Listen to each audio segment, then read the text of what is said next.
आपको स्वागत करता हूं इस वीडियो लेक्चर्स में। और अभी मैं इस वीडियो में national policies on open standard for e governance के बारे में थोड़ा बातचीत करूंगा। ई गवर्नेंस मतलब यही है कि जैसे कि हम जानते हैं पूरा में भी 2010 में हुआ था आधार कार्ड का एक नॉमिनेशन, जिसमें फ़िज़िकली हम गए थे और फिज़िकली हम गए थे।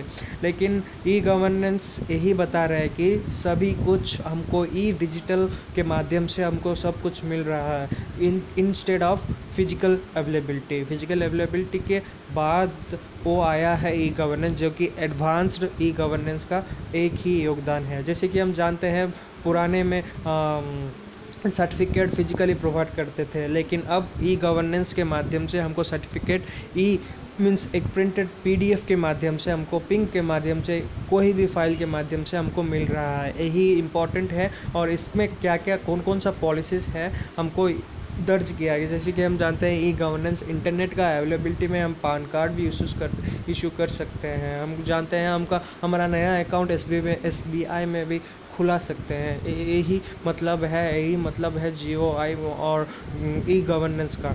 सो पहला इम्पॉर्टेंट है, बहुत इम्पॉर्टेंट है। पहला क्या क्या इम्पॉर्टेंट है वो मैंने नोट कर चुका हूँ। G2G, G2B, G2E and G2C services with in the country. ये G2G मतलब क्या है? ये सारा गवर्नमेंट का एक ही योगदान है, जो कि गवर्नमेंट राइट ऑफ एनवायरमेंटल, ये क्या है? ई गवर्नेंस का एक क्रिएटेड राइट्स है, जो कि ये सर्विस रेपुटेड सर्विस हमको प्रोवाइड कर रहा है। So a national policies on open standard for e governance is notified. कब ये नोटिफाई हुआ था? 2010 में नोटिफाई हुआ था ई गवर्नेंस का स्टैंडर्ड।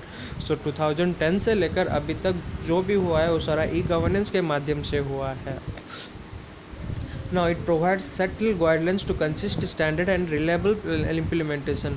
So इसका मतलब क्या है? हमको इम्प्लीमेंटेशन वायरस फ्री भी रखना चाहिए, क्योंकि ई गवर्नेंस है, सारा नेट से चलता है, सारा इंटरनेट के माध्यम से, सारा वेब ब्राउज़र के माध्यम से चलता है, जो कि प्रोवाइड और जो कि आर्टिफिशियल इंटेलिजेंस और मशीन लर्निंग का भी टेक्नोलॉजी यूज़ कर सकते हैं, यूज़ कर चुका है इंडिया जीओआई, जो कि ये प्रोवाइड कर रहा है एडवांस टेक्नोलॉजी। सो हम ये भी ध्यान रखना चाहिए कि royalty free and single and royalty free and standard and specific progressive in determined areas.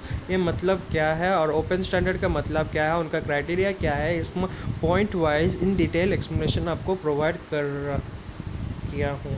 सो पहला पॉइंट ये है कि specification and documentation of identified standard shall be available with और विदाउट नॉर्मल फी। इसका मतलब क्या है?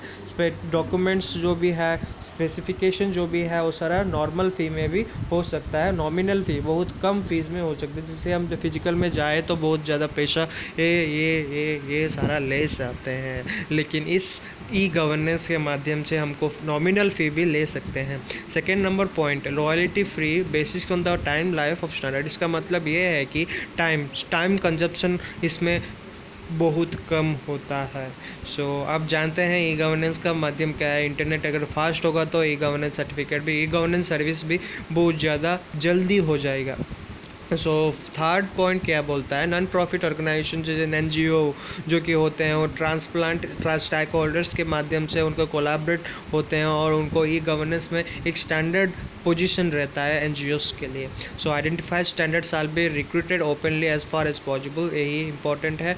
नाउ ए वाला 4th, 5th एंड 6th आ सकता है, जो कि टेक्नोलॉजी के माध्यम से capable of supporting Indian official language. और जैसे कि जानते हैं ऑफिशियल लैंग्वेज में ई गवर्नेंस का क्या योगदान है, और रिक्रूटिंग ओपन पोजीशन में भी उनका योगदान है ई गवर्नेंस का। So national policies on E governance is very important and useful for in respective of mains examination point of view.